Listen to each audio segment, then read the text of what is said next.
إياك نعبد وإياك نستعين اهدنا الصراط المستقيم صراط الذين أنعمت عليهم غير المغضوب عليهم ولا الضالين بسم الله الرحمن الرحيم قل هو الله أحد الله الصمد لم يلد ولم يولد ولم يكن له كفوا أحد بسم الله الرحمن الرحيم قل هو الله أحد الله الصمد لم يلد ولم يولد ولم يكن له بسم الله الرحمن الرحيم قل هو الله احد الله الصمد لم يلد ولم يولد ولم يكن له كفوا احد كذلك الله اللهم صل على محمد ربنا تقبل منا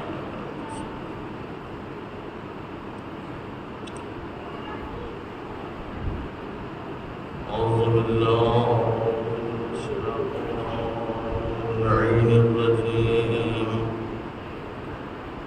بسم الله الرحمن الرحيم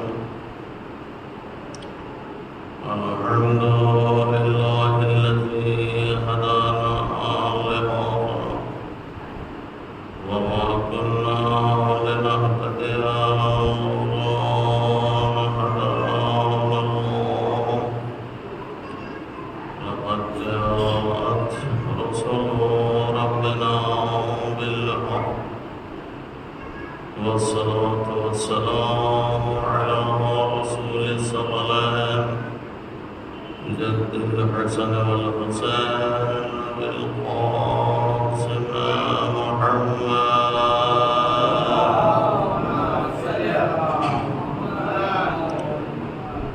وعلى آل بيته الطيبين الطاهرين المعصومين المظلومين ولعنة الله على أعدائهم أجمعين من ليلنا إلى يوم الدين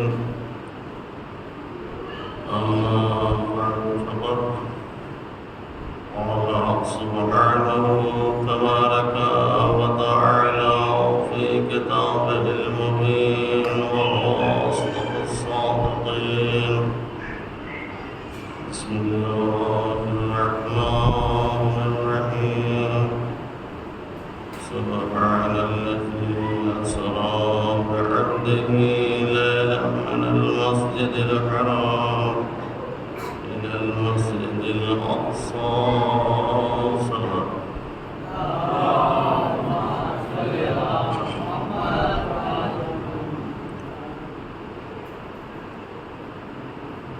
محترم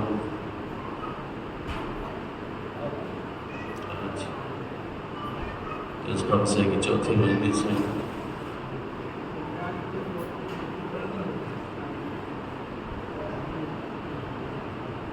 اور آپ حضرات کے درمیان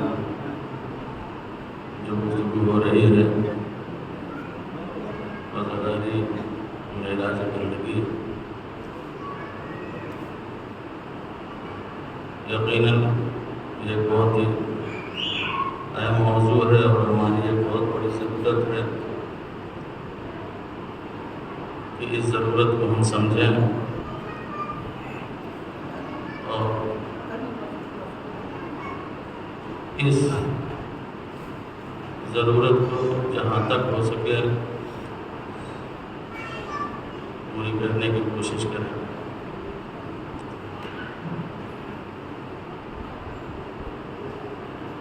اس لیے کہ ہم لوگ عزاداری کے لیے اتنا سب کچھ کر رہے ہیں اتنا پیسہ خرچ کر رہے ہیں وقت صرف کر رہے ہیں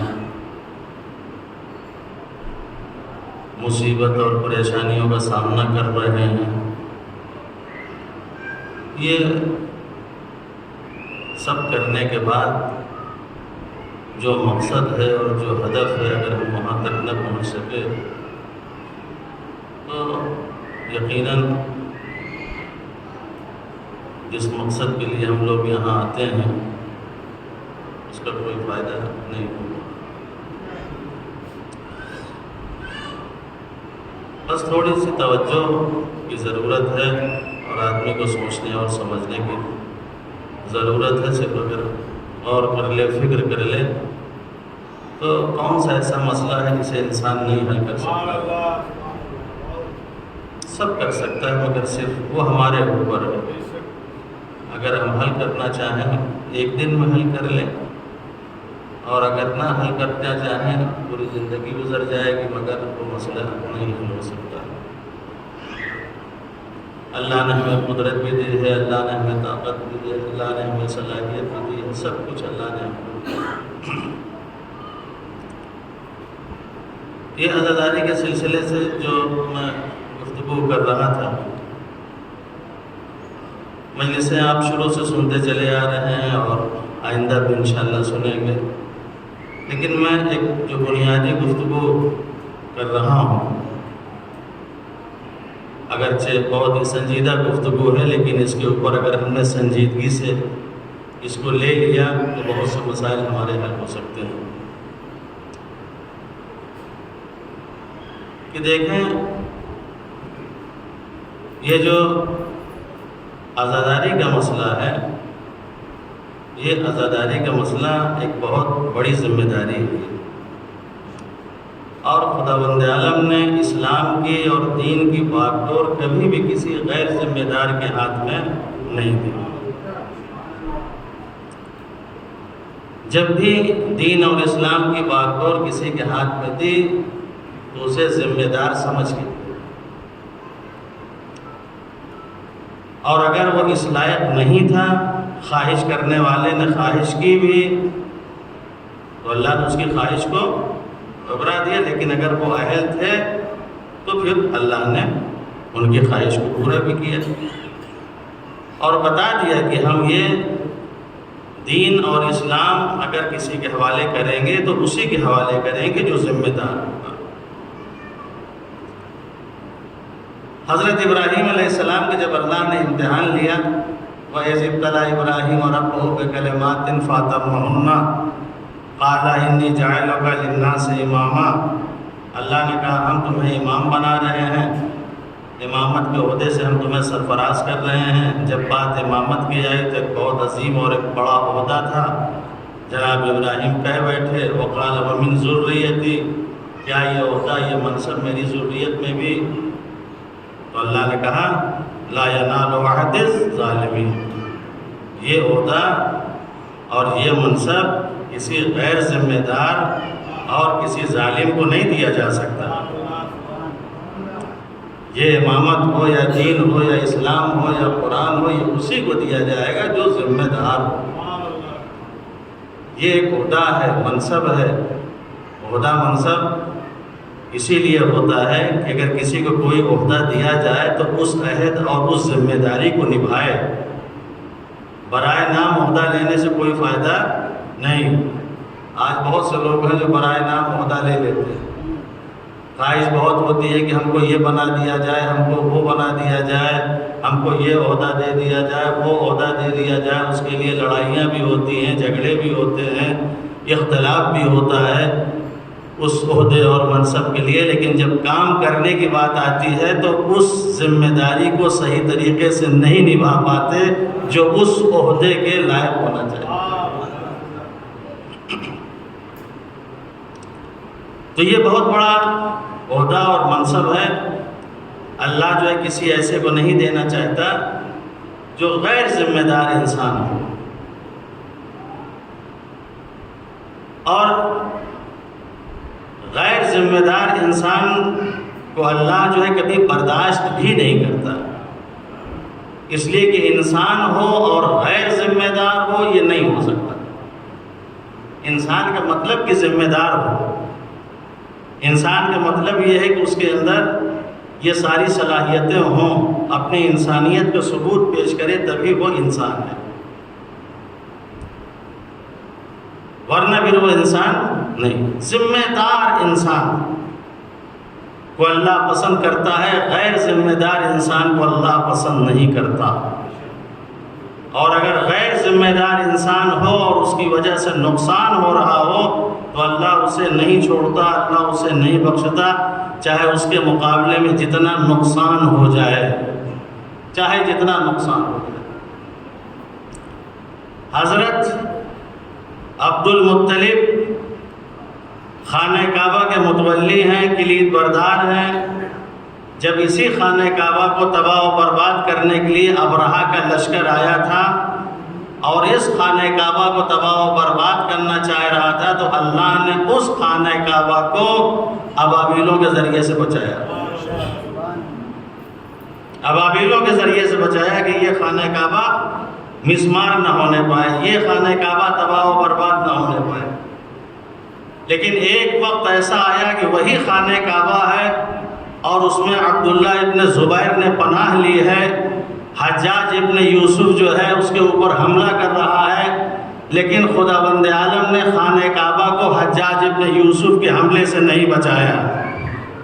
حملہ ہوتا رہا، خانہ کعبہ مسمار ہوتا رہا، اللہ نے نہیں بچایا۔ کیوں نہیں بچایا؟ پروردگارہ ایک وقت ایسا تھا کہ اسی خانہ کعبہ کو تو نے بچانے کے لیے ابابیلوں کا لشکر بھیجا، آج تو اس خانہ کعبہ کو بچانے کے لیے کسی اور کو کیوں نہیں بھیج رہا ہے؟ تو آواز آئے گی، وجہ یہ ہے کہ اس وقت جو میں نے خانہ کعبہ کو بچایا تھا اس لیے کہ وہ ایک ذمہ دار کے ہاتھ میں تھا، لیکن آج جو خانہ کعبہ یہ تباہ ہو رہا ہے میں بچانے کے لیے تیار نہیں ہوں، اس لیے کہ ایک غیر ذمہ دار اس میں پناہ لیے ہوئے ہے۔ یہ غیر ذمہ دار کے چکر میں چاہے میرا کعبہ تباہ ہو جائے مگر یہ غیر ذمہ دار ہمیں برداشت نہیں ہے۔ بہت اہم ہے یہ۔ جس انسان کے اندر ذمہ داری نہ ہو وہ انسان نہیں۔ ذمہ داریاں بہت سی ہیں انسان کی جسے انسان کو نبھانا چاہیے۔ بیوی کی ذمہ داری ہو، بچوں کی ذمہ داری ہو، گھر کی ذمہ داری ہو، والدین کی ذمہ داری، یہ پوری دنیا جو ہے ذمہ داری کی دنیا ہے۔ اس دنیا میں انسان ذمہ دار کی حیثیت سے رہے، تو عزادار کو تو اور زیادہ ذمہ دار ہونا چاہیے۔ آج جو ہماری حیات وابستہ ہے، آج جو ہمارا دین، آج ہمارا اسلام جو زندہ ہے وہ اسی عزاداری کی وجہ سے۔ تو جب تک عزادار ذمہ دار نہیں ہوگا تب تک وہ عزاداری نہیں ہو سکتی جو امام حسین علیہ السلام نے عزاداری کی۔ لہذا کل جو میں آپ کی خدمت میں عرض کر رہا تھا کہ یہ مجلس جو ہماری تشکیل پاتی ہے وہ 3 لوگوں سے مل کے تشکیل پاتی ہے۔ پہلی چیز اور پہلا طبقہ وہ ہے جو مجلس کو منعقد کرتے ہیں، جو بانیان مجلس ہوتے ہیں۔ بانیان مجلس کے لیے شرطیں میں نے بیان کی۔ پہلی شرط یہ ہونی چاہیے کہ جو بانی مجلس ہو وہ ذمہ دار ہو، اس لیے کہ یہاں سے دین کا پیغام نشر ہوگا، یہاں سے اسلام کا پیغام نشر ہوگا، یہاں سے دین اور اسلام کی باتیں کی جائیں گی، لہٰذا کوئی غیر ذمہ دارانہ گفتگو نہیں ہونا چاہیے کہ جس کی وجہ سے انسان سدھرنے کے بجائے بگڑ جائے۔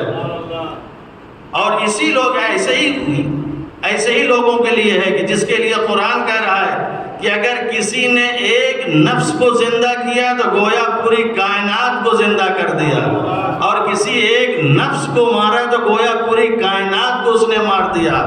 تو یہاں نفس زندہ بھی ہوتا ہے، یہاں نفس مرتا بھی ہے۔ اب یہ مارنے اور جلانے والے یہ کیسے ہیں، یہ اس کی تشخیص بانی مجلس کو دینا ہے کہ اگر ہم اسے بلا رہے ہیں تو یہ نفس کو مارے گا یا نفس کو جلائے گا۔ اگر نفس کو مارے گا تو پورا سماج اور معاشرہ اور شہر مر جائے گا، لیکن اگر زندہ کرنے کی صلاحیت ہوگی تو اس کے ذریعے پورا معاشرہ ہمارا زندہ ہو جائے گا۔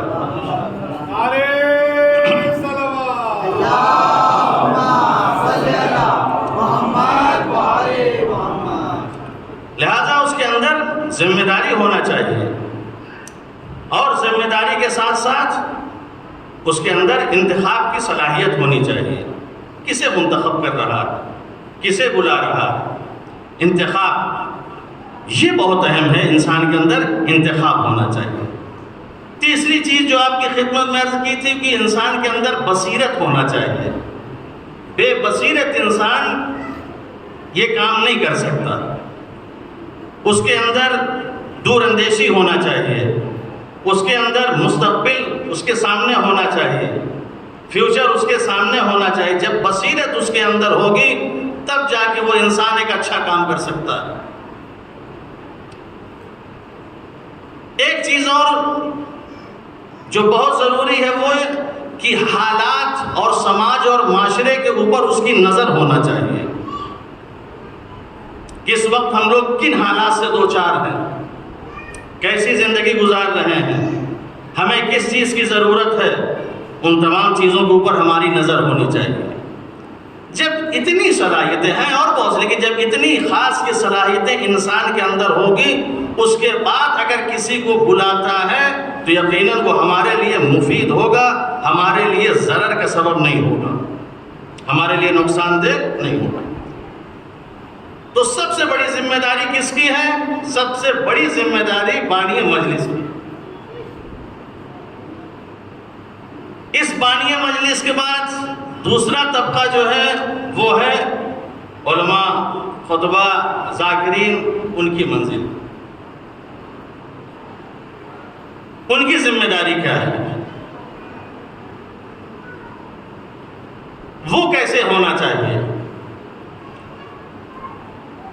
ان کے لیے پہلی شرط یہ ہے کہ جو آنے والا ہو وہ متدین ہو،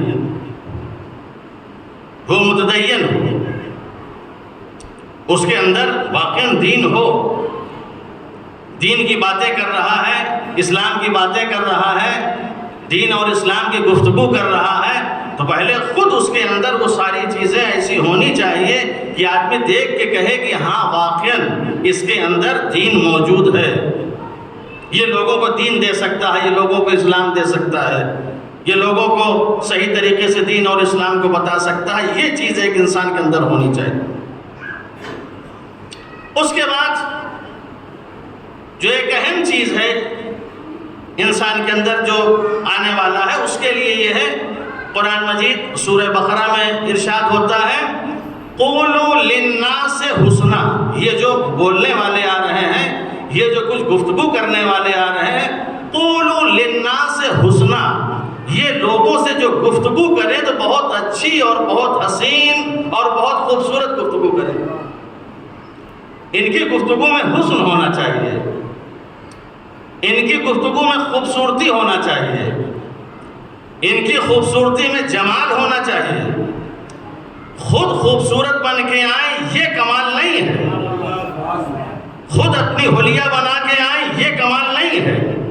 کمال یہ ہے کہ ان کے اندر جو گفتگو کر رہے ہیں وہ حسین ہونا چاہیے، اور وہ گفتگو ایسی حسین ہو جب اس زبان سے اس حسن کو مجلسوں میں بکھیرے تو آنے والوں کے اندر بھی حسین بننے کی صلاحیت پیدا ہو، آنے والے جو ہیں ان کے اندر بھی خوبصورتی کی صلاحیت پیدا ہو. تو پہلی شرط یہ جو قرآن کہتا ہے قولوا للناس حسنا، انسان کو چاہیے کہ جب بھی وہ گفتگو کرے، لوگوں کے لیے جب کوئی بات کہے تو اس کے اندر حسن ہونا چاہیے، اس کے اندر خوبصورتی ہونا چاہیے. اگر حسن اور خوبصورتی ہے تو کیا کہنا، بہت اچھی چیز ہے. یہ دوسری چیز سورہ اسراء میں ارشاد ہوتا ہے قولا کریما. اگر جب آپ گفتگو کریں تو آپ کی گفتگو جو ہے کرامت اور شرافت سے بھری ہوئی، گفتگو میں آپ کی کرامت ہونا چاہیے، گفتگو میں آپ کی شرافت ہونا چاہیے. اس لیے کہ جو مجلس میں بیٹھا ہوا ہے اس میں چھوٹے بھی ہیں، بڑے بھی ہیں، بزرگ بھی ہیں، ہر طرح کے لوگ ہیں. لہٰذا گفتگو ایسا نہ ہو کہ ہم کسی ایسے معمولی لوگوں سے بات کر رہے ہیں، ان سے جو چاہے کروا لیں، جو چاہے بلوا لیں، جس طریقے سے چاہیں ان کے ساتھ پیش آ جائیں. انسان کے اندر کرامت ہونا چاہیے، کریمانہ گفتگو، شرافت انسان کے اندر ہونا چاہیے کہ گفتگو کرنا ہے تو کس طریقے سے کرنا ہے. قولاً کریما، گفتگو میں ہماری کرامت ہونا چاہیے. ایک اچھا انداز ہونا چاہیے، ایک بہترین اس میں پیغام اور میسج ہونا چاہیے، ایسی گفتگو ہو کہ واقعاً جس مقصد کے لیے ہم پیدا کیے گئے، یہ کرامت بہت اہم ہے، یہ کرامت بہت اہم ہے۔ آج تھوڑا بہت لوگوں کے ساتھ ہم کرم کرتے ہیں، لیکن اس سے کہیں زیادہ ان کے اندر سے ہم کرامت چھین لیتے ہیں، ان کی شرافت اور عزت کو چھین لیتے ہیں۔ تھوڑا کرم ان کے ساتھ کرتے ہیں، کچھ ان کے ہاتھ پہ رکھ دیا، کچھ ان کی ضرورتوں کو پوری کر دی، مگر ان سے بہت سی کرامتیں ہم چھین لیتے ہیں، بہت سی شرافتوں کو ہم ان سے چھین لیتے ہیں۔ یہ انسان کے اندر نہیں ہونا چاہیے۔ کچھ دے رہے ہیں تو اس کی کرامت کو محفوظ رہنے دیں، کچھ اگر کسی کو آپ دے رہے ہیں، مدد کر رہے ہیں، تو اس کی شرافت کو آپ محفوظ رکھیں۔ ایسا نہ ہو کہ آپ ایک معمولی سی رقم دے کے، ایک معمولی سے کوئی چیز دے کے، آپ اس کی تصویر کھنچوا کے اور اس کو وائرل کر کے لوگوں کے درمیان یہ ان سے کرامت کو چھین لیں، ان کی عزت اور شرافت کو چھین لیں۔ یہ انسان کے اندر نہیں ہونا چاہیے۔ آپ مدد کریں، آپ نصرت کریں، لیکن آپ کسی کی کرامت سے نہ کھیلیں، آپ کسی کی شرافت سے نہ کھیلیں۔ وقت ہے، ہر ایک کے ساتھ وقت آ سکتا ہے، ہر ایک کے ساتھ ایسے حالات پیش آ سکتے ہیں۔ ہم نے اس دنیا میں دیکھا ہے، بڑے بڑے لوگ آج ہاتھ پھیلا رہے ہیں، جو لوگ مفلس تھے آج جو ہے بڑے بڑے عہدوں اور منصب پہ فائز ہیں۔ یہ زمانہ ہے، انسان کو کبھی یہ نہیں سوچنا چاہیے کہ ہم ہمیشہ اسی حال میں رہیں گے۔ یہ دنیا ہے ہی ہے۔ دولت کسے کہتے ہیں؟ دولت کسے ہے؟ جو گھومنے والی چیز ہو اسے کہتے ہیں دولت، گھومنے والی اسے کہتے ہیں دولت۔ دولت کسی ایک جگہ نہیں رہتی، دولت گھومتی رہتی ہے۔ آج آپ کے پاس ہے، کل آپ کے پاس ہوگی، پرسوں کسی اور کے پاس ہوگی۔ یہ دولت کسی ایک کے پاس۔ دولت کسے کہتے ہیں؟ حکومت کو کہتے ہیں۔ دولت کسے کہتے ہیں؟ یہ مال و زر کو کہتے ہیں۔ یہ دیکھیں ہمیشہ کسی کے پاس نہیں رہی ہے، کسی کے پاس نہیں رہی، یہ گھومتی رہتی ہے، یہ ادھر ادھر بھٹکتی رہتی ہے، کسی کے پاس جا سکتی ہے۔ لہٰذا کبھی بھی انسان کو نہیں سوچنا چاہیے کہ ہمیشہ ہمارے پاس رہے گی، ہم ہمیشہ زمیندار رہیں گے، ہم ہمیشہ مالدار رہیں گے، ہم ہمیشہ دولت مند رہیں گے۔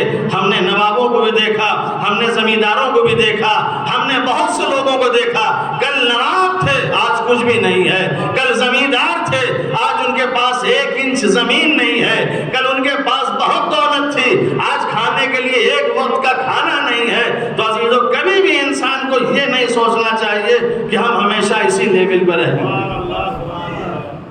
انسان کے اندر کرامت، قولاً کریمہ، گفتگو کریں تو کرامت ہو آپ کے اندر۔ ایسا نہ ہو کہ 4 باتیں سنا کے آپ کسی سے کرامت لے لیں، کسی سے شرافت لے لیں، کسی کو ذلیل کر دیں، کسی کو رسوا کر دیں۔ دیکھیں ہم گفتگو کرتے ہیں، بہت سے لوگ ایسے ہوتے ہیں جو گفتگو کے درمیان عوام سے کس طریقے سے پیش آتے ہیں۔ اس میں چھوٹے بھی بیٹھے ہوئے ہیں، بڑے بھی بیٹھے ہوئے، سب ہیں۔ جو حضرت کہہ رہے ہیں وہ پورا کیا جا رہا ہے۔ اب ہاتھ اٹھا دیجئے، اب کھڑے ہو جائیے، اب آپ یہ ہیں، اب آپ وہ ہیں، سب کچھ۔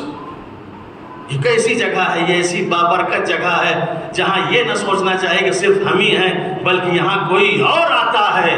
ہم سے بزرگ ہستیاں بھی آتی ہیں جو آ کے یہاں بیٹھتی ہیں، جو صاحبان کرامت ہوتی ہیں، وہ بھی دیکھتی ہیں کہ کیا کیا جا رہا ہے اور کیا ہو رہا ہے۔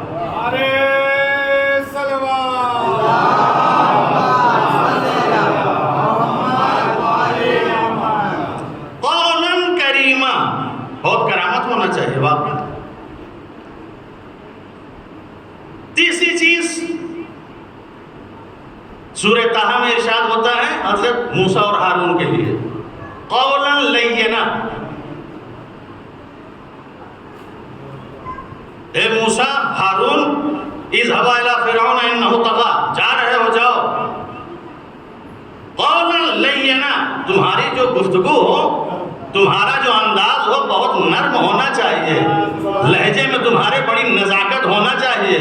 حالانکہ ایسے موقع پہ اللہ کو نہیں کہنا چاہیے تھا۔ موسیٰ اپنے دشمن کے مقابلے میں نہیں جا رہے ہیں، اللہ کے دشمن کے مقابلے میں جا رہے ہیں، جو انا ربکم الاعلی کہہ رہا ہے، لیکن اس کے باوجود بھی اللہ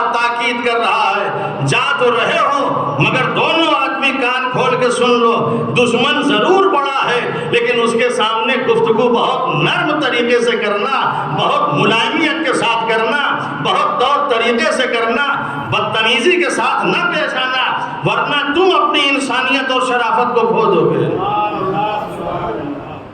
قولا لینا، ہماری گفتگو میں ملائمیت ہونا چاہیے، نرمی ہونا چاہیے، پیار ہونا چاہیے، محبت ہونا چاہیے، یہ قرآن ہمیں سکھا رہا ہے۔ دشمن سے اگر گفتگو کریں، چاہے دشمن کتنا بڑا ہو، آپ اگر ایک اچھی گفتگو کریں،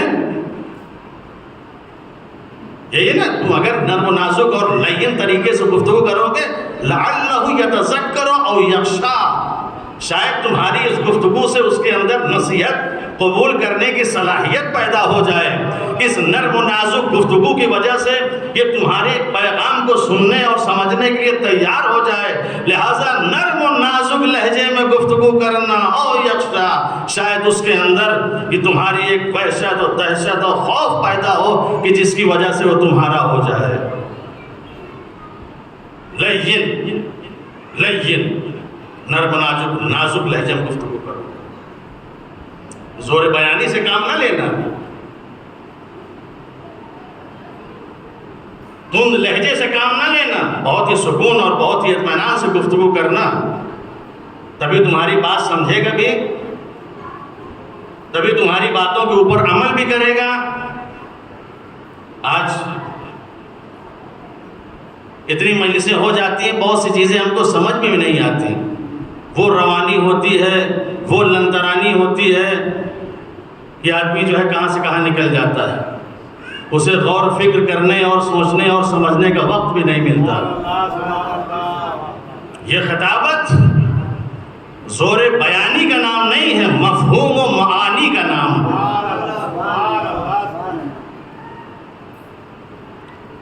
یہ خطابت واقعاً علی جیسا خطیب کون ہوگا؟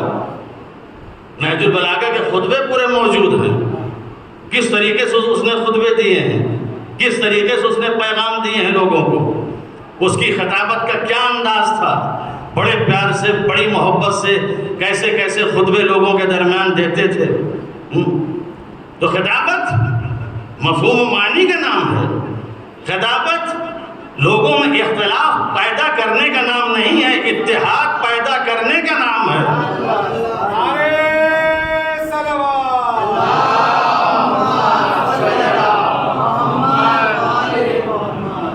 یہ خطابت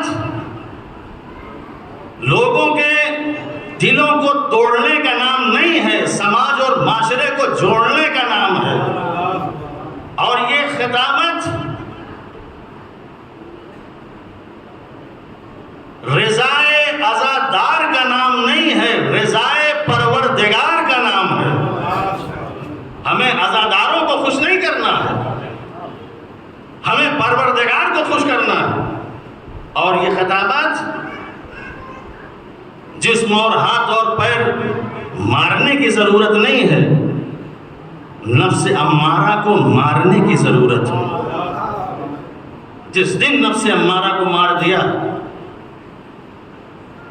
یہ سب کام کریں، سکون سے گفتگو کریں، لیکن بہت ہی نرم و نازک پیار و محبت کے لہجے میں گفتگو کریں، دیکھیں لوگ سنیں گے، سمجھیں گے، ان کو موقع ملے گا۔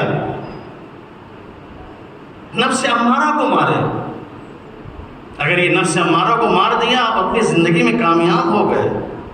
جو مشکلیں ہمارے ساتھ پیش آ رہی ہیں وہ اسی نفس امارہ کی وجہ سے آ رہی ہے، اسی نفس امارہ، اسی خواہشات، اسی تمام چیزوں کی وجہ سے آ رہی، اسی انانیت کی اسی تمام وجہ سے آ رہی ہے۔ اگر ایک چیز کو اگر ختم کر لیں، ساری چیزیں ہمارے لیے آسان ہو جائیں۔ جس چیز کے لیے ہم طلبگار ہیں، پھر وہ ہمارے لیے دور نہیں، ہمارے لیے بہت قریب ہے۔ ایک شخص آیا اور آنے کے بعد حضرت علی علیہ السلام سے پوچھا،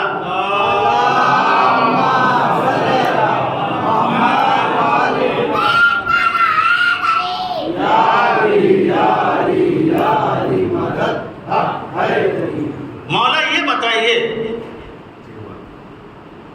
دنیا اور جنت کے درمیان کتنی دوری ہے، کتنا فاصلہ ہے؟ دنیا اور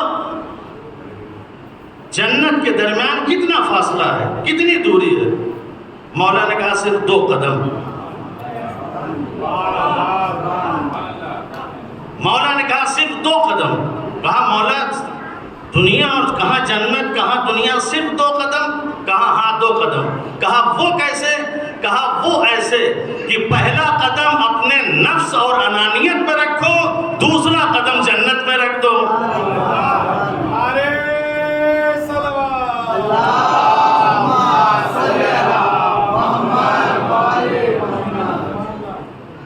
اگر اس نفس کو آپ نے ختم کر دیا، اس نفس کو اگر مار دیا، اس کے بعد فوراً جنت ہے، کہیں جانے کی ضرورت نہیں ہے۔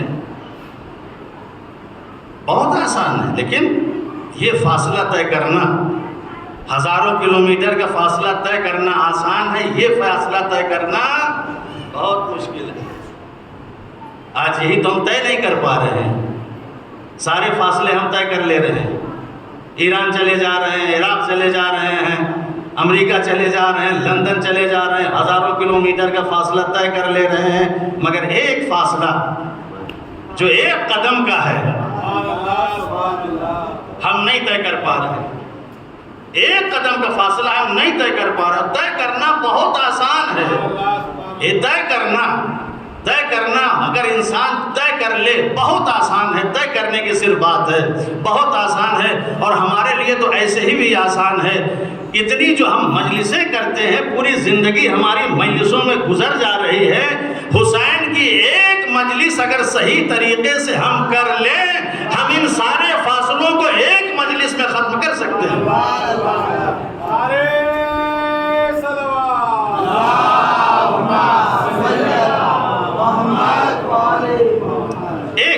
ایک قدم سارے فاصلوں کو ہم طے کر سکتے ہیں، مگر اگر ایک مجلس اس طریقے سے ہم کر لیں،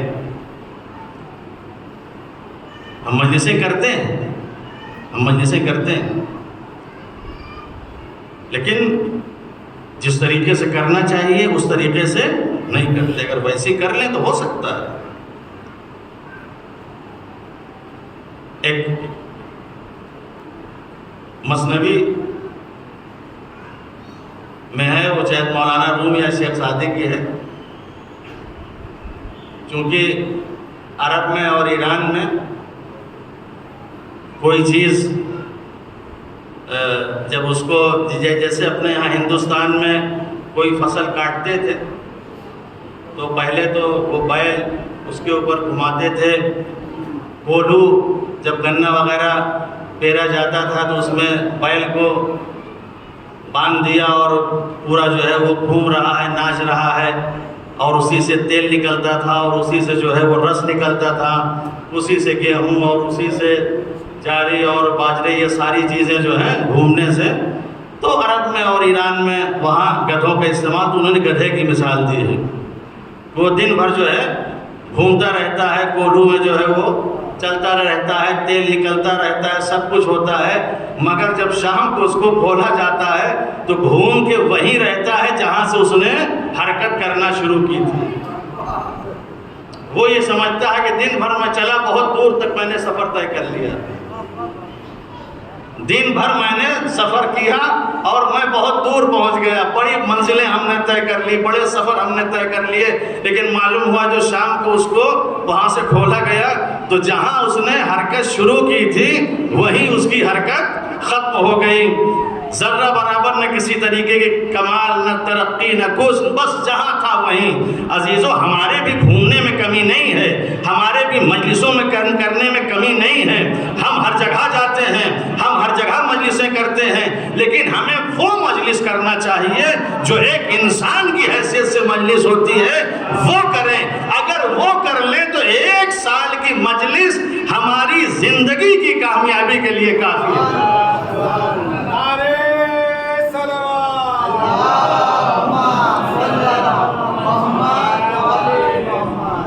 ہماری بندگی کے لیے 1 سال کی مجلس کافی،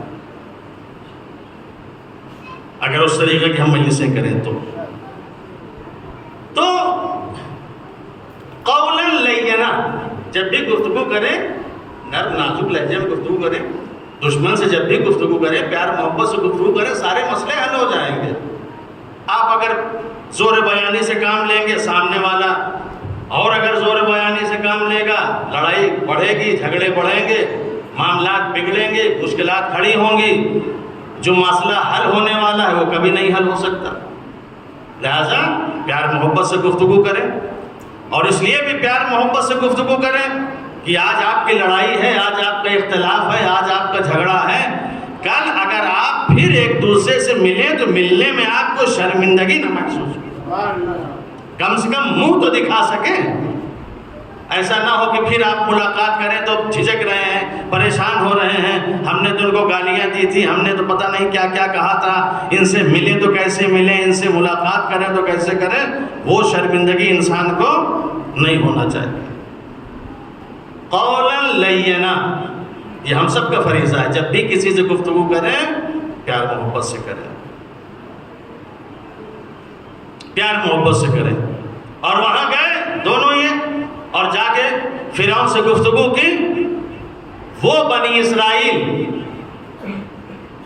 یذبحون ابناءکم ویستحیون نساءکم، جن کی اولاد کو یہ قتل کرتے تھے، ان کی عورتوں کا استحصال کرتے تھے، وہی موسیٰ اس قول لین کے ذریعے بنی اسرائیل کو چھڑا کے واپس آ رہا ہے۔ یہ کتنی بڑی بات ہے، یہ بنی اسرائیل کو آزاد کرایا فرعون کے چنگل سے، اسی زبان سے، اسی نرم و نازک لہجے سے بنی اسرائیل کو آزاد کرایا اس نے۔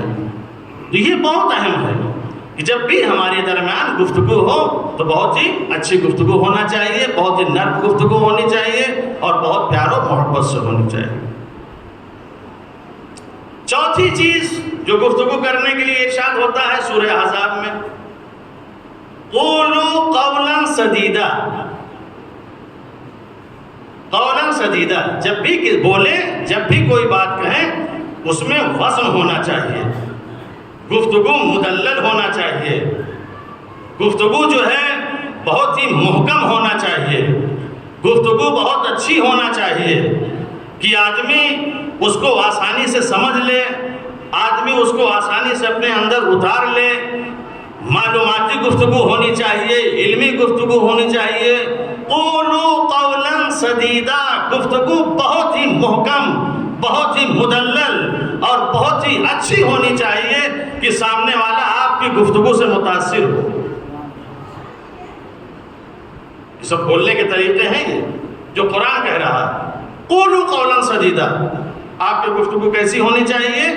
بہت ہی اچھی ہونی چاہیے، بہت ہی شاندار ہونی چاہیے، اس میں استحکام ہونا چاہیے، اس میں استقامت ہونی چاہیے، اس میں جو ہے اگر کوئی بیٹھا ہوا ہے، کوئی پوچھ رہا ہے، کوئی سوال کر رہا ہے، آپ کے اندر وہ صلاحیت ہونی چاہیے، ساری باتیں ہوا میں نہیں ہونی چاہیے،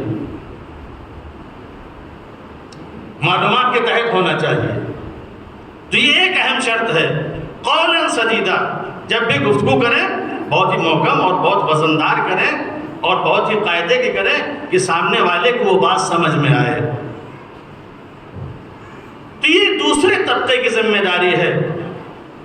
پہلی ذمہ داری قولوا للناس حسنا، گفتگو میں حسن ہونا چاہیے۔ دوسری چیز قولا کریما، آپ کی گفتگو میں کرامت، شرافت ہونا چاہیے۔ تیسری چیز آپ کی گفتگو میں قولا لینا، نرم، نازک اور بہت ہی ملائمیت ہونی چاہیے گفتگو میں آپ کی۔ اور چوتھی چیز جو قرآن کہہ رہا ہے قولوا قولا سدیدا، گفتگو عالمانہ ہونی چاہیے، گفتگو آپ کی علمی ہونا چاہیے تاکہ اس کے ذریعے سے لوگ فائدہ اٹھائیں۔ یہ ایک دوسرے طبقے کی ذمہ داری تھی جو ہمارے مجلس کا حصہ ہے۔ سب سے پہلا طبقہ بانی مجلس، دوسرا طبقہ جو اس منبر پہ آ کے بیان کر رہا ہے، تیسرا طبقہ جس سے مل کے مجلس بنتی ہے وہ ہے شرکا، مجلس میں شرکت کرنے والے۔ یہ تین طبقے جب ملتے ہیں تب جا کے ایک مجلس بنتی۔ تب جا کے ایک مجلس بنتی ہے۔ تینوں کی اپنی اپنی ذمہ داریاں ہیں، اور ان ذمہ داریوں کے ساتھ اگر یہ کام کیا جائے تو یقیناً اس کا اثر بھی ہوگا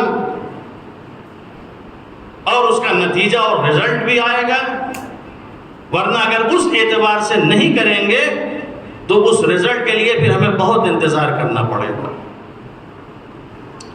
تیسرا طبقہ جو سننے والوں کا ہے، اس کی بہت بڑی ذمہ داری ہے، اس لیے کہ آپ مجلس بھی کر لیں، مجلس کرنے والا مجلس کا بھی انتظام کر لے گا، ذاکر کو بھی بلا لے گا، اگر سننے والے نہ ہوئے قاعدے کے تو اس کی وہ ساری محنت ضائع ہو گئی۔ تو سارا رول اس میں آپ کا ہے، سارا رول اس میں آپ کا ہے، اور آپ اگر متوجہ نہیں ہوں گے تو پھر حضرت علی علیہ السلام کا وہی جملہ صادق آئے گا،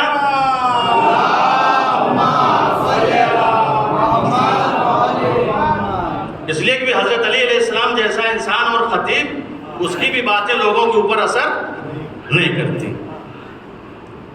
کیوں نہیں اثر کرتی؟ اس لیے کہ اس اعتبار سے وہ نہ آتے ہیں، نہ سوچتے ہیں، نہ گفتگو کرتے ہیں، کچھ نہیں، لہٰذا ان کی گفتگو بھی ان کے سمجھ میں نہیں آتی۔ اور ایک وقت ایسا ہوتا ہے کہ علی جیسا خطیب جب لوگوں سے تھک جاتا ہے تو کہتا ہے، نہج البلاغہ میں ارشاد ہوتا ہے، مللتہم وملونی، کہ تم نے سن سن کے مجھے تھکا دیا اور میں نے سنا سنا کے تمہیں تھکا دیا۔ آج واقعاً دیکھیں تو ہم دونوں تھک چکے ہیں، ہم دونوں تھک چکے ہیں۔ یہاں آنے والا وہ بھی تھک چکا ہے سنا سنا کے، اور جو نیچے بیٹھے ہیں وہ بھی سن سن کے تھک چکے ہیں۔ کتنا سنیں گے بیچارے، پوری زندگی سننے میں گزر جا رہی ہے۔ امام فرماتے ہیں، مللتہم وملونی، افسوس ظاہر کیا، کیا ہے مجھ جیسا خطیب، مجھ جیسا عالم، مجھ جیسا امام، مجھ جیسا رہبر، مجھ جیسا قائد تمہیں سنا رہا ہے، تم سننے کے لیے تیار نہیں، کیا کروں، کیا کروں؟ مللتہم وملونی، تم نے مجھے تھکا دیا، میں نے تمہیں تھکا دیا۔ واقعاً تھک گئے ہیں آج سب، مجمع بھی تھک گیا اور پڑھنے والا بھی تھک گیا۔ یہ جو چاہے پڑھ دے، وہ جو چاہے سن لیں، نہ ان کے پڑھنے کا کوئی اثر ہے نہ ان کے سننے کا کوئی اثر ہے، جو چاہے پڑھ دیں، جو چاہے پڑھ دیں۔ لہذا ضرورت اس بات کی ہے، جو ہماری ذمہ داری ہے ہم اس ذمہ داری کو پوری کریں۔ پہلی ذمہ داری ہماری یہ ہے کہ جب ہم مجلسوں میں آئیں تو ہمارے اندر ایک ارادہ ہونا چاہیے۔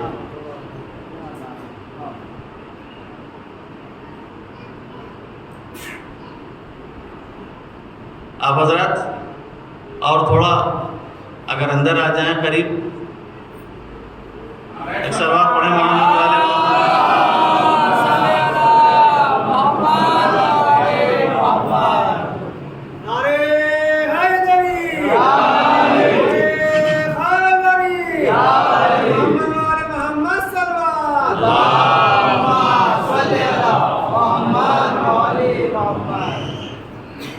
ارادوں کو ظاہر کریں کہ ہاں واقعاً کچھ آپ ارادہ لے کے آئے ہیں۔ کوئی اس کونے میں بیٹھ گیا، کوئی اس کونے میں بیٹھ گیا، معلوم اور زبردستی آئے ہیں اور یہاں وہاں بیٹھ جا رہے ہیں۔ ارادہ بہت اہم ہے، اور جب تک ارادہ نہیں ہوگا اور جب تک کچھ اظہار نہیں کریں گے تب تک مسئلہ یہ آسانی سے، سب کچھ آسان ہے، لیکن اپنے اس نفس کو مارنا اور کچلنا اور اس کے اوپر عمل کرنا یہ بہت مشکل ہے۔ یہ بہت مشکل ہے، یہ آسان نہیں ہے، اور اتنا آسان ہوتا تو آج اتنی مجلسیں سننے کے بعد ہم کہاں سے کہاں پہنچ گئے ہوتے، آج کہاں سے کہاں پہنچ گئے ہوتے۔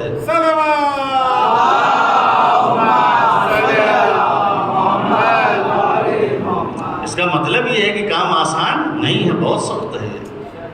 اب اتنا سخت ہے کہ علی جیسا خطیب وہ تنگ آ گیا، وہ تنگ آ گیا، اور تنگ آنے کے بعد صرف اتنا ہی نہیں کہا کہ تم نے مجھے ملول کر دیا، میں نے تمہیں ملول کر دیا، تم نے مجھے تھکا دیا، میں نے تمہیں تھکا دیا، صرف اتنا ہی نہیں، اس سے آگے بڑھ کے وہ بولتا ہے۔ جب تکلیف ہوئی تو آگے بڑھ کے بولتا ہے کہ اندھی ہو جائیں ایسی آنکھیں جنہیں میں دکھا رہا ہوں مگر دیکھنے کو تیار نہیں، اور بہرے ہو جائیں ایسے کان جن کو میں سنا رہا ہوں مگر سننے کے لیے تیار نہیں ہے، اور مردہ ہو جائیں ایسے دل جنہیں میں سمجھا رہا ہوں مگر سمجھنے کے لیے تیار نہیں ہے۔ اس حد تک نوبت آ جاتی ہے، اس حد تک نوبت آ جاتی ہے، اور پھر اس منزل پر آنے کے بعد ہمیں سوچنا چاہیے کہ آج ہم سن رہے ہیں مگر سمجھ کیوں نہیں رہے ہیں، آج ہم دیکھ رہے ہیں مگر ہم عبرت کیوں نہیں لے رہے ہیں، آج یہ دل ہمارا کسی چیز کو قبول کرنے کے لیے تیار کیوں نہیں ہے، ہمارے اندر کیا کمی ہے، کیا کمی ہے کہ اس کان سے سن رہا ہوں مگر پھر بھی کچھ، آنکھ سے دیکھ رہا ہوں پھر بھی کچھ سمجھ میں نہیں آ رہا، دل کچھ سمجھ میں نہیں آ رہا، یہ وجہ کیا ہے، سوچنا پڑے گا، فکر کرنا پڑے گا۔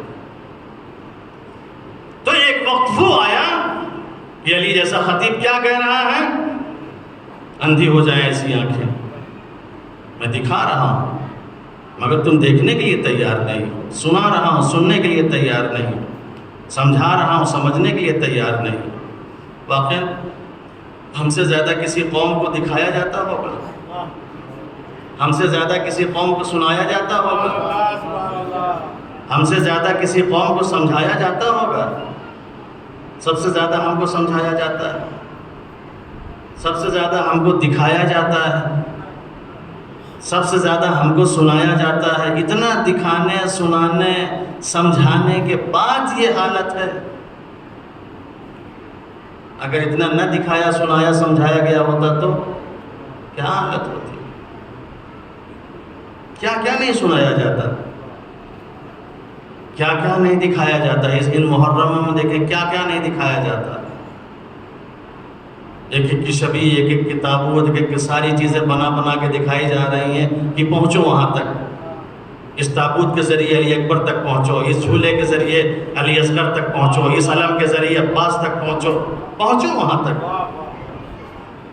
اور پھر ان آنکھوں سے دیکھنے کے لیے کربلا چلے جا رہے ہیں، نجف چلے جا رہے ہیں، سامرا چلے جا رہے ہیں، ایران چلے جا رہے ہیں، کیا کیا نہیں ان آنکھوں سے دیکھ رہے ہیں، لیکن عبرت کے نام پہ کچھ نہیں، جیسے گئے ویسے واپس۔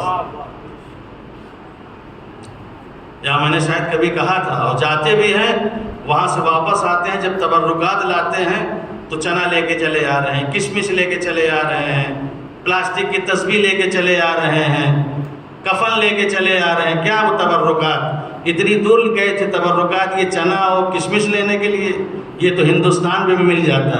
ایسی شخصیتوں کے پاس گئے تھے جہاں عزت تھی، جہاں شرافت تھی، جہاں کرامت تھی، جہاں انسانیت تھی، اتنی دور گئے تھے۔ یہ ساری چیزیں اگر لے کے آتے، اپنے ساتھ انسانیت لے کے چلے آتے، اپنے ساتھ کرامت لے کے چلے آتے، اپنے ساتھ شرافت لے کے چلے آتے، وہ کردار اور اقدار لے کے چلے آتے جو ائمہ اطہار علیہ السلام کے پاس تھا، وہ اگر آ کے سماج و معاشرے میں تقسیم کیا ہوتا تو سماج و معاشرہ ہمارا کتنا حسین ہو جاتا۔ نعرہ حیدری، نعرہ خیبری، محمد آل محمد صلوات،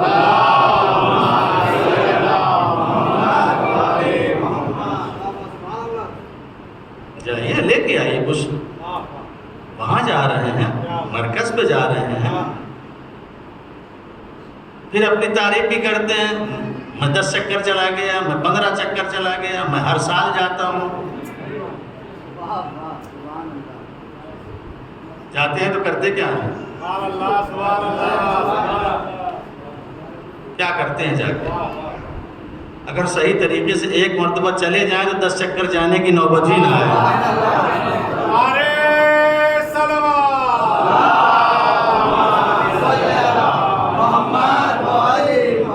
تو اس میں یہی ہوگا کہ ایک چکر خود چاہیے، 9 چکر کسی اور کو بھیجیے، تاکہ جیسے آپ بن کے آئے ہیں ویسے دوسرا بھی بن کے آئے۔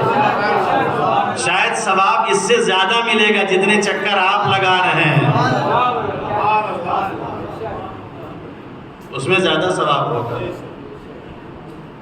ایک چکر صحیح سے لگا لیجیے، بس ختم۔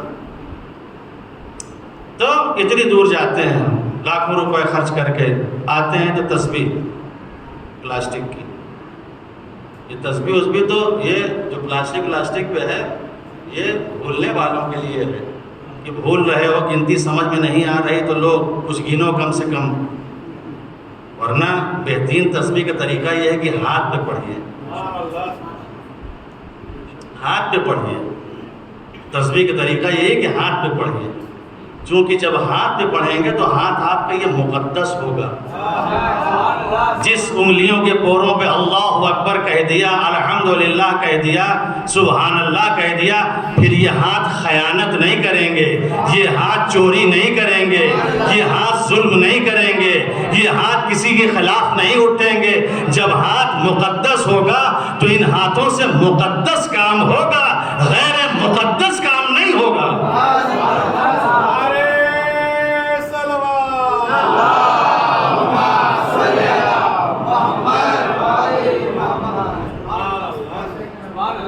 اسی لیے کہا گیا کہ ہاتھوں پہ پڑھیے، یہ ہاتھ ہمارے محفوظ رہیں۔ اللہم اکفف ایدینا عن الظلم والسرقہ، پروردگار ان ہاتھوں کو ہمارے ظلم سے اور سرقہ چوری سے محفوظ رکھ۔ یہ ہاتھ پھر ہمارے رشوت نہ لیں، یہ ہاتھ ہمارے پھر سود کی رقم نہ لیں، یہ ہاتھ ہمارے کوئی برے کام نہ کریں، یہ ہاتھ ہمارے محفوظ رہیں۔ ان تسبیح کے ذریعے ہاتھ ہمارے اتنے مقدس ہو جائیں، اتنے مقدس ہو جائیں یہ ہاتھ۔ یہ سب کام ہونا چاہیے۔ وہ تو پلاسٹک پہ ہم اس لیے پڑھتے ہیں کہ اب ہماری یادداشت کمزور ہو گئی ہے، یاد نہیں ہے تو ہم پڑھ لے رہے ہیں، اور پھر وہ امام حسین علیہ السلام کی کوئی فیکٹری وہاں تھوڑی ہے کہ بن کے آ رہے ہیں، وہ سب چائنا ہے، سب بزنس والے ہیں، پیسہ معلوم ہو گیا کہ شیعہ قوم کیا چاہتی ہے۔ وہ کفن کے لیے کیا کوئی وہاں امام حسین علیہ السلام لگائے ہوئے ہیں کہ ہمارے وہ ہے، آؤ یہاں سے لے کے جاؤ۔ یہ سب تو بزنس مین ہیں، یہ لوگ جو ہیں لگے ہوئے ہیں، ہم وہی سب اٹھا کے لے کے چلے آتے ہیں۔ واقعی سوچئے سمجھیے عزاداری کیا ہے اور یہ ساری چیزیں کیا ہیں۔ اگر پیغمبر کی زندگی اور ان کی زندگی آپ پڑھیے دیکھیے، بہت سے لوگوں نے خواہش کی یا رسول اللہ آپ اپنا لباس ہم کو دے دیجئے، ہم پہن لیں تاکہ قبر میں ہم عذاب سے اور فشار سے بچ جائیں۔ ایسا تھوڑی ہوتا ہے کہ ہم تمہیں اپنا لباس دے دیں، کردار تمہارا چاہے جیسا بھی ہو۔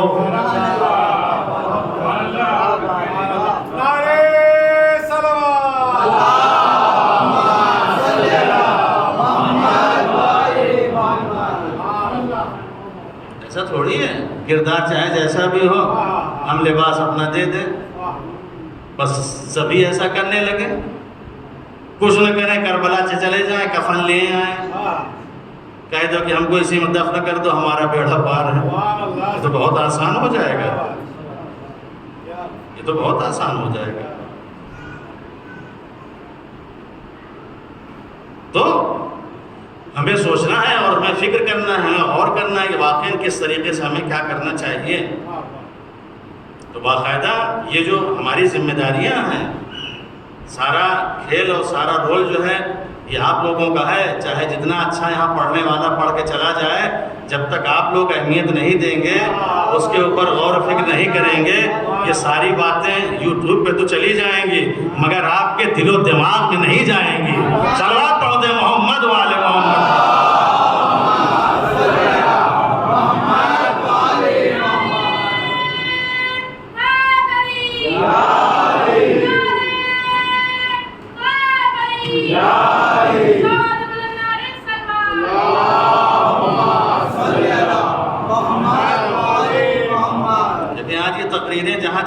چاہیے وہاں نہیں جا رہی. ان کو کہاں جانا چاہیے؟ دلوں میں جانا چاہیے. کہاں جانا چاہیے؟ دماغوں میں جانا چاہیے. کہاں جا رہی ہے؟ یوٹیوب. پہلے تو آپ کے پاس جانی چاہیے نا، تو بات کی بات ہے. اس وقت مخاطب تو آپ ہیں، سامنے تو آپ ہیں، گفتگو تو آپ سے ہو رہی ہے. ہم سے کسی اور سے تو گفتگو نہیں ہو رہی ہے. ہم آپ سے گفتگو کر رہے ہیں، آپ سے باتیں کر رہے ہیں. مخاطب ہمارے آپ ہیں. توقع ہم سے آپ سے ہے، کسی اور سے نہیں ہے. کوئی سنے نہ سنے، کیا ہو کیا نہ ہو، اس سے بحث نہیں ہے. اس وقت آپ ہمارے سامنے ہیں. آپ کیا کر رہے ہیں؟ آپ کی ذمہ داری کیا ہے؟ ایک ماحول بنائے. واقعاً یہ بہت بڑی ذمہ داری ہماری، بہت بہت بہت بڑی ذمہ داری. ایک ماحول بنائیں. اتنا سب کچھ کر رہے ہیں تو واقعاً کیوں؟ آج دیکھیں ایک معمولی چیز 100-200 روپے کے اگر بازار میں خریدتے جاتے ہیں، 4 دکان دیکھتے ہیں، دنیا بھر کا مول بھاؤ کرتے ہیں، دنیا بھر کی تحقیقات ہوتی ہے، سب کچھ ہوتی ہے، تب جا کے ایک چیز ہم یہ مجلسیں ہو رہی ہیں. یہاں سوچنا ہے، سمجھنا ہے، ساری چیزوں کو دیکھنا ہے. یہاں اگر انسان اس طریقے سے اگر کر لے تو پھر اس سے اچھی بات کیا ہو سکتی ہے؟ صحیح طریقے سے ہم سنیں، صحیح طریقے سے ہم سمجھیں. ساری ذمہ داری ہماری ہے کہ ہم آئیں تو ایک ارادے کے تحت آئیں، اور ارادہ کردار سازی ہو کہ ہم جا رہے ہیں تو کچھ بننے کے لیے جا رہے ہیں، صرف سننے کے لیے نہیں جا رہے ہیں. صرف سننے کے لیے نہیں جا رہے. اس لیے ہم تو سنتے سنتے چلے آ رہے ہیں. ہم جا رہے سننے نہیں، ہم کچھ بننے جا رہے ہیں. اور اس کے لیے پہلے کچھ ویسی تیاری کرے کہ لگے کہ ہاں واقعاً آپ کہیں جا رہے ہیں. مثلاً آ رہے ہیں، آپ کی سزاداری کو بہت اہمیت دے رہے ہیں کہ بہت مقدس ہے اور بہت اہم ہے، ایسا ہے ویسا ہے، تو کم سے کم جب اس کو آپ ایک عبادت سمجھ رہے ہیں تاکہ آپ کے دل کو بھی لگے، آپ کو کچھ سمجھ میں بھی آئے کہ ہاں واقعاً ہم کسی جگہ جا رہے ہیں. آنے سے پہلے طہارت کو دیکھ لیجئے، آنے سے پہلے کم سے کم وضو کر لیجئے، تاکہ ایک نفسیاتی طور پر رہے کہ ہاں ہم کچھ کرنے جا رہے ہیں، ہم کچھ سننے جا رہے ہیں، کچھ سمجھنے جا رہے ہیں. جب آپ طاہر ہوں گے، رحمت کے فرشتے آپ کے قریب ہوں گے، آپ ساری باتیں سنیں گے، آپ کے اندر وہ باتیں اندر جائیں گی، اس کے اوپر آپ عمل کریں گے. تو کم سے کم ایک ماحول ایسا ہونا چاہیے کہ جس سے لگے کہ ہاں آپ واقعاً کہیں جا رہے ہیں اور کچھ کرنے جا رہے ہیں. ایسا نہیں کہ کہیں بیٹھے ہیں، بیٹھے بیٹھے اٹھے اور چلے آئے. ایک ارادہ ہونا چاہیے، ایک پروگرام ہونا چاہیے، ایک انسان کی نیت ہونی چاہیے، اس کے تحت انسان چلے. پھر دیکھیے انہی تمام چیزوں کو انسان اگر اس پر غور کرتا جائے اور فکر کرتا جائے تو آہستہ آہستہ یہ انسان آگے بڑھتا چلا جائے گا. تو ایک پہلی چیز یہ کہ انسان کا ارادہ ہونا چاہیے. ارادہ اگر نہیں ہوگا، اس دن بھی آیت میں نے آپ کے سامنے پڑھی تھی کہ اگر ارادہ نہیں ہوگا تو چاہے جتنا بڑا خطیب، چاہے جیسے علی علیہ السلام بتایا کہ اگر امام وقت بھی ہوگا وہ بھی آپ کے سامنے بیان کرے گا تو اس کا بھی اثر اس وقت تک نہیں ہوگا جب تک آپ کے اندر وہ ارادہ نہیں ہوگا. ان اللہ لا یغیر ما بقوم حتی یغیروا ما بانفسہم. اللہ بھی کسی قوم کو اس وقت تک نہیں بدلتا جب تک قوم خود اپنے آپ کو بدلنے کا ارادہ نہ کرے. جب اللہ کے لیے کہہ دیا گیا تو پھر نبی امام کی بھی کوئی حیثیت نہیں. ہم لوگ تو کسی زمرے میں آتے ہی نہیں. لہذا اس بات کی طرف غور کریں اور سوچیں. ارادہ ہونا چاہیے. ایک ماحول بنائیے پڑھنے کا، لکھنے کا، تمام چیزوں کا. آج دیکھیں جیسا ماحول بنائیں گے ویسا ماحول بنتا چلا جائے گا. آج ہم نے ماحول بنایا ہے بچوں کو موبائل دینے کا، گیم کھیلنے کا.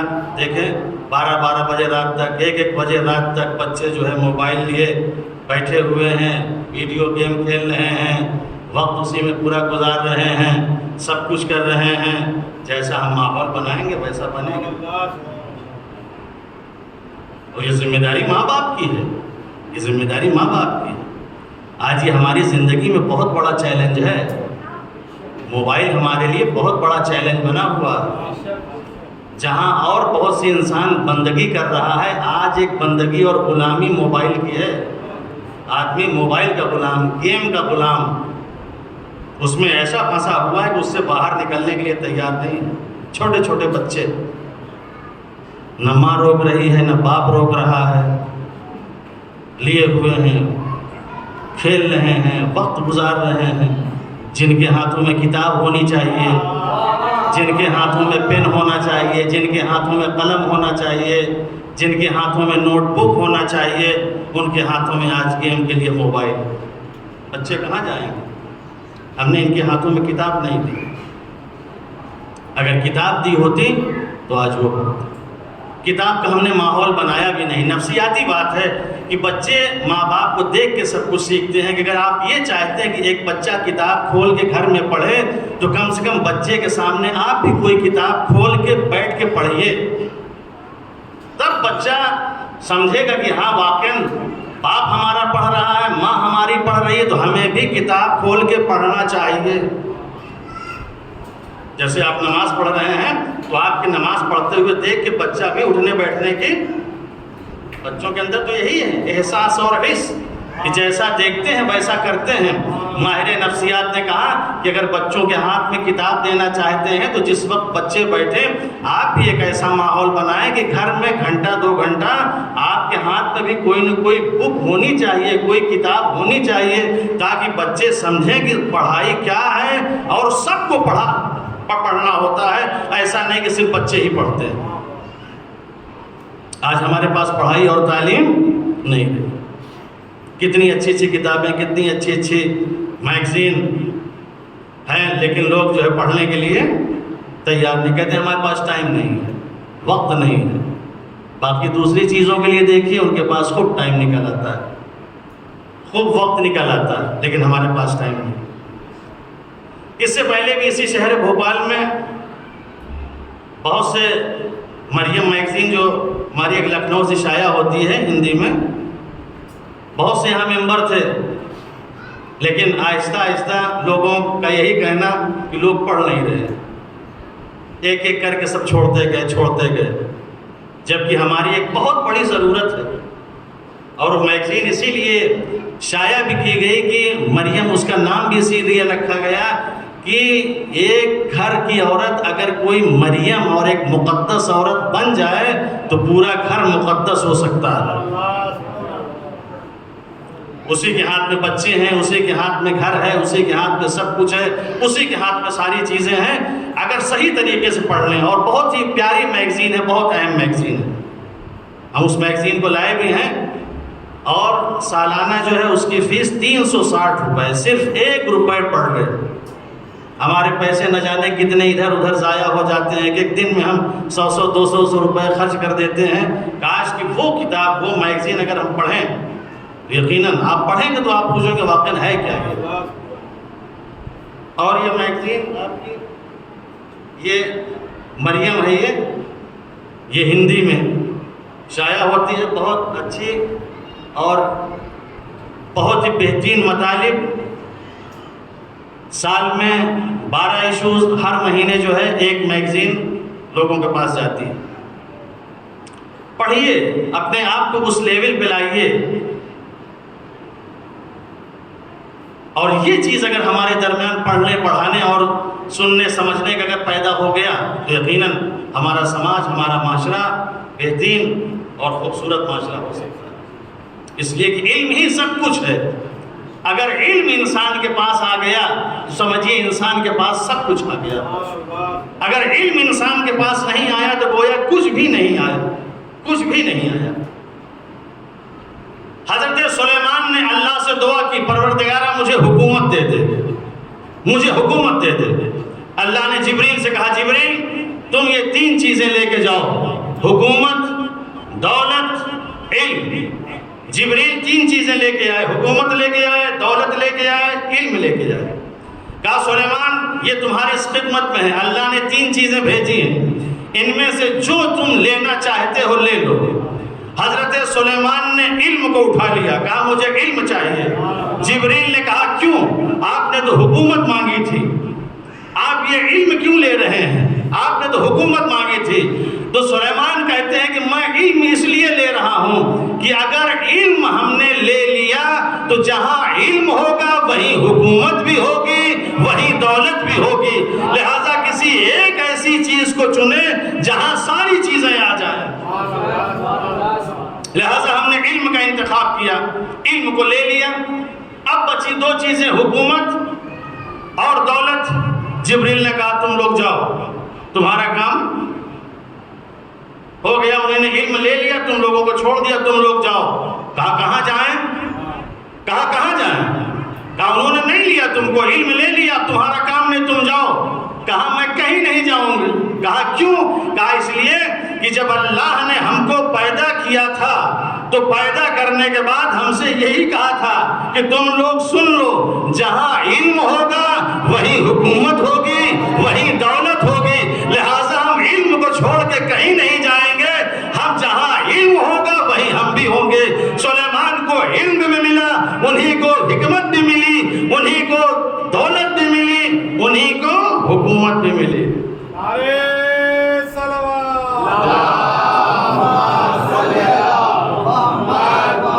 لہذا علم حاصل کریں، علم حاصل کریں، پڑھے لکھیں، ایک ماحول بنا۔ اگر یہ جب پڑھے لکھیں گے، ایک علمی ماحول ہوگا تو یہی علم ہمیں معرفت کی طرف لے جائے گی۔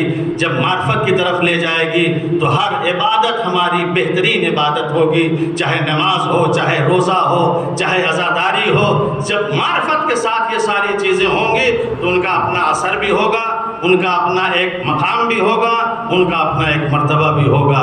لہٰذا علم سے سفر کرتے ہوئے معرفت تک بڑھیں، معرفت سے بڑھ کے ہم عبادت اور اطاعت تک آئیں، تاکہ ہماری عبادتیں اور ہماری اطاعتیں خدا کے نزدیک مقبول ہوں۔ یہی کربلا کے میدان میں آپ دیکھیے جتنی چیزیں ہیں سب علم و معرفت کی بنیاد پہ تھی، اور علم و معرفت کی بنیاد پر بندگی کے اس مقام پر پہنچ گئے تھے کہ جس کی کوئی حد نہیں۔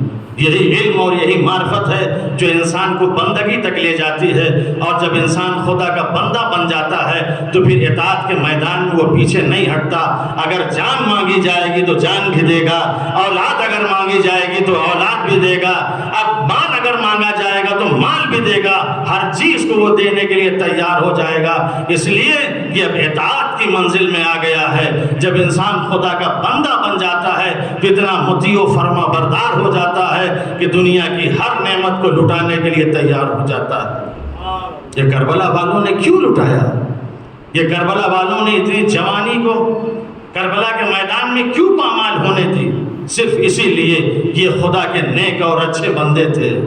یہ بندگی تھی جو یہ سب سارے کام کرنے پر ان کو مجبور کرتی۔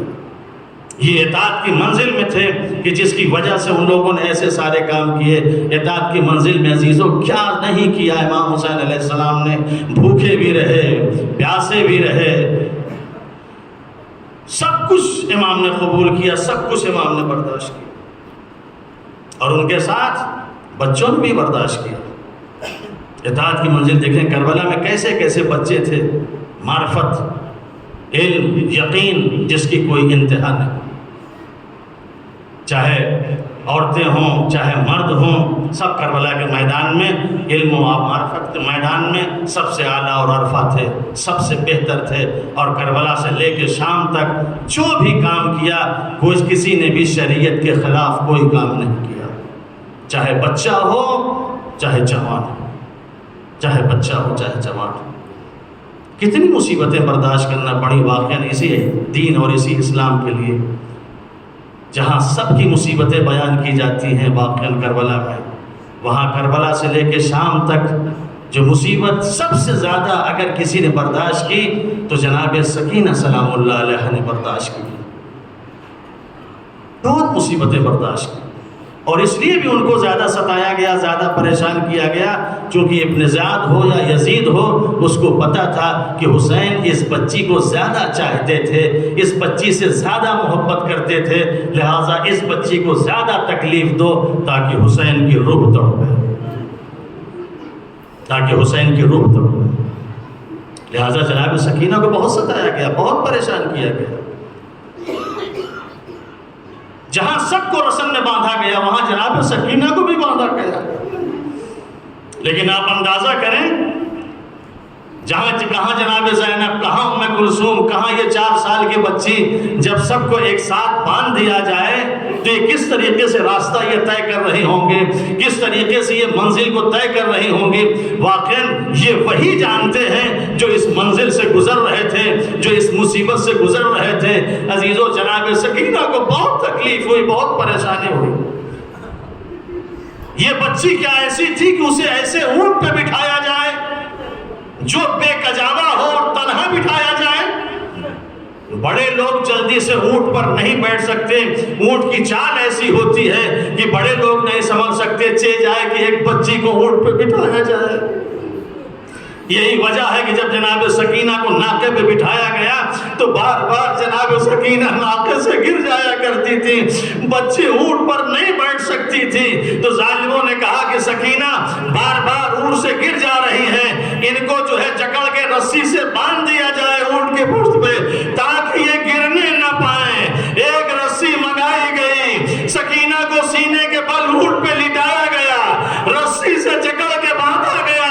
اب جب اونٹ چل رہا تھا تو اونٹ کے چلنے سے جناب سکینہ کا سینہ چھلنی ہو رہا تھا، سینہ چھلنی ہونے کی وجہ سے خون بہ رہا تھا، اونٹ کی پشت خون سے رنگین ہو رہی تھی۔ بھائی سید سجاد جب اس منظر کو دیکھ رہا ہوگا تو کیا سوچ رہا ہوگا، لیکن کر کیا سکتا ہے؟ ہاتھ میں ہتھکڑی ہے، پیروں میں بیڑی، گلے میں خاردار توپ، اگر کچھ بولنا بھی چاہتا ہے ظالم تازیانوں سے اذیت پہنچاتے ہیں۔ بہن کو تکلیف میں دیکھ رہے ہیں مگر کچھ کر نہیں پاتے۔ اِنَّا لِلَّهِ وَإِنَّا إِلَيْهِ رَاجِعُونَ رضا بقضائه وتسليما لأمره اللهم اغفر للمؤمنين والمؤمنات والمسلمين والمسلمات الأحياء منهم والأموات تابع بيننا وبينهم بالخيرات إنك مجيب الدعوات إنك على كل شيء قدير.